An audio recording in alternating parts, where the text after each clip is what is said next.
Oke, jadi tadi kita sampai mana?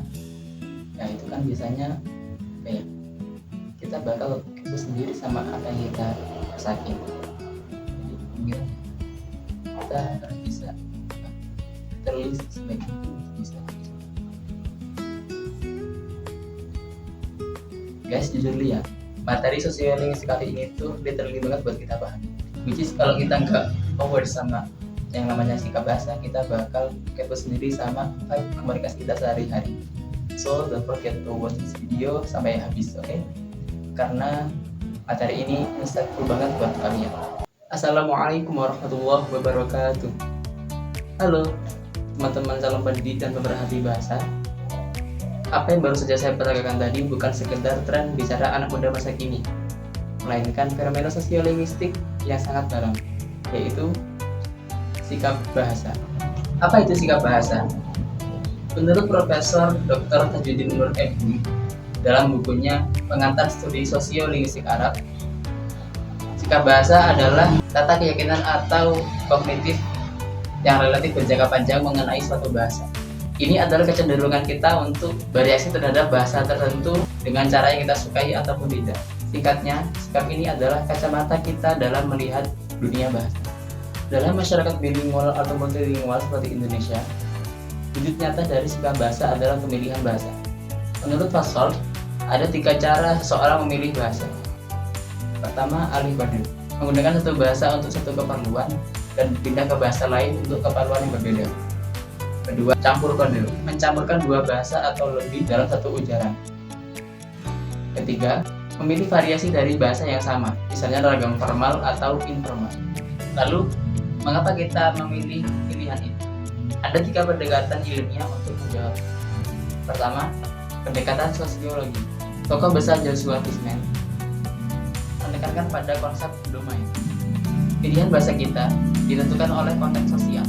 Di rumah kita pakai bahasa daerah, di kampus pakai bahasa Indonesia, dan di forum global kita pakai bahasa asing. Seperti masyarakat Arab yang menggunakan fusha untuk ranah formal dan amiyah untuk ranah informal. Lalu yang kedua ada pendekatan sosiologi sosial atau aspek motivasi penutur.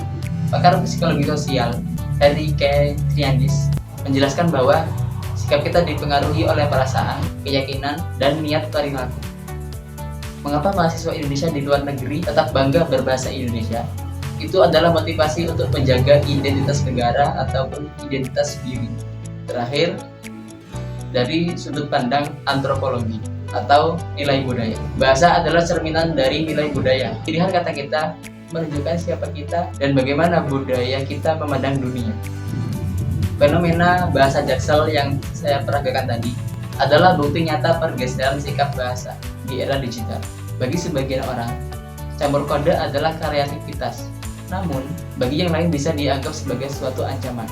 Nah, untuk mengukur apakah sikap seseorang itu positif atau negatif, kita sering menggunakan alat ukur yang disebut dengan skala Likert yang dikembangkan oleh Francis Likert. Metode ini membantu kita memetakan kecenderungan bahasa masyarakat secara akurat. Pada skala Likert, ada pernyataan-pernyataan yang direspon mulai dari sangat setuju hingga sangat tidak setuju, disertai sistem perskoran yang terstandar. Jadi, bahasa yang kita pilih bukanlah kebetulan. Di setiap alih kode yang kita lakukan, setiap kata yang kita campurkan, atau setiap bahasa yang kita pertahankan, ada sikap bahasa yang bekerja diam-diam. Ada domain sosial, ada motivasi psikologis, ada nilai budaya. Sebagai calon pendidik bahasa, khususnya bahasa Arab, memahami sikap bahasa bukan sekedar pengetahuan akademis. Ini adalah cara untuk memahami mengapa siswa kita merespon bahasa yang kita ajarkan dengan cara tertentu. Dan bagaimana kita bisa membangun sikap positif mereka terhadap bahasa Arab. Karena sejatinya, mengajarkan bahasa bukan hanya mengajarkan kaidah, tetapi membentuk bagaimana seseorang memandang, merasakan, dan mencintai bahasa itu sendiri. Jazakumullahu khairul jaza. Saya Arjun Muzaki, mahasiswa program studi pendidikan bahasa Arab semester 4 UIN Jubai Siwo Lampung, pamit undur diri. Sekian dan terima kasih atas waktu dan perhatiannya. Wal a'fu minkum. Wassalamualaikum warahmatullahi wabarakatuh.